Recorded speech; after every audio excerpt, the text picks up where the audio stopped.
I was diagnosed with Crohn's and colitis. Like Which one? What was the exact diagnosis? Crohn's. Crohn's, Okay. right? Yeah. Diagnosed It was, Crohn. Okay. yeah, this time, like last year, I'm pretty sure, is when I was first diagnosed. I dealt with a lot of bleeding, and I didn't tell my mom because I didn't, like, I thought it was normal, but it wasn't. Yeah. Then So when I finally told her, and then she freaked out, and then I was diagnosed because they were like, yeah, you need a colonoscopy. So you were diagnosed, and Mom, do you know exactly what month she was diagnosed in? Well, she told me in April that she was having bleeding. And then, so by the time we got in to see the doctors in the colonoscopy was probably June 10th of 2022. And then when they came out and said that her entire colon was bleeding, basically, or large intestine, they couldn't even get into the small intestine. Pretty shocking. So that's when she was diagnosed with Crohn's. What was that like for your family? I was shocked. And then the doctor called and said they wanted to put her on Remicade immediately. And I was like, well, wait, what is causing this? Why? What is Remicade going to do? Because now I was looking into those medications, and I had heard that they can stop working. But so then I just started researching and somehow came across you on the internet, which your story scared me. Not gonna lie, but as scary as it was hopeful. So I was like, wow, we got to talk to him. We got to figure this out. And so today it's June 19th. You got the colonoscopy almost to the day 1 year ago diagnosed. And you were 16 years old at the time? yes. Did you freak out and you're saying, oh my God, they're telling me I've got an incurable disease and I've got, you're a junior in high school? I kind of just kept it to myself because I was in denial about it. Yeah. I didn't want to accept the fact that that was all going on with me because I was like, why is this happening? Like, this doesn't make any sense. Yeah. So I was in denial for a while about it. And she really had no symptoms except the bleeding, which is a huge symptom, but I mean, I had cramping too. a little, yeah. She was crying and said, how can I feel so good and be supposedly so sick? Yeah. That And I'm makes sense. seeing here, yeah, a good amount of bleeding, mucus, a little urgency, straining, pretty strong amount of even constipation, which was different. And so a lot of people with Crohn's colitis, they go to the bathroom 10, 15 times a day. You were the opposite. You were straining to have a bowel movement. Yeah. And then getting a lot of blood with that, and urgency, and a little bit of cramping and pain. And so these things, kept hitting you, and you were getting a little bit of acne and a little bit of hip pain, right? Yeah. My acne was not the best.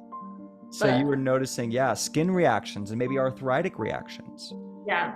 And your energy was a little low. You were feeling a bit tired. And I think, Sienna, you never had problems with your immune system or any of these problems beforehand. So when she was 2 years old, 4 years old, 8 years old, 10 years old, 12, 15, no problems. And then out of nowhere, boom, she's chronically sick, incurable disease. There's nothing you can do about it. She'll be on drugs for the rest of her life. Yeah. And also your calprotectin. You checked the calprotectin. What was the calprotectin in the hospital? It was 3,000. No, I think it was like 4,300. That's it. Yeah. It was 4,300. It was really high. Which is well over, it's almost about 100 times normal. And, and then we joined in June of last year. It's been 1 year in the program, and you've been working privately with me. Right. So we've been working one-on-one. What are your symptoms now? I don't have any symptoms. Right. Now, wait, how many bowel movements a day do you have? About 1 to 2. 1, sometimes 2. 1 bowel movement a day. Any blood? No. Any cramping and pain, urgency, fatigue? And normal weight? And can you eat a variety of foods? Yeah. Do you sometimes celebrate with food I tell you not to eat? Yeah. So you can get away with a little bit of gluten here and there and a little bit of party mode. And you even recently graduated from high school. I it. And you had some celebrations with high school friends, yes? She doesn't tell me about that. She didn't tell you, yeah. So I remember you telling me you didn't sleep, staying up late, crap food, up till 4 a.m. one night or something like this. Yeah. And you do okay? Your body was able to handle that, no problem? Mm-hmm. Awesome. And you never went on any medications? No. All this naturally. And what was your latest calprotectin test? A 3. A 3. And how long has your calprotectin been normal now? About like 7 months. 7 months. Yeah, about 7 months. So it took about 4 months, right, to get your calprotectin normal. How quickly did you start seeing the blood? Can you remember back? How quickly did you start seeing those other symptoms dissipate?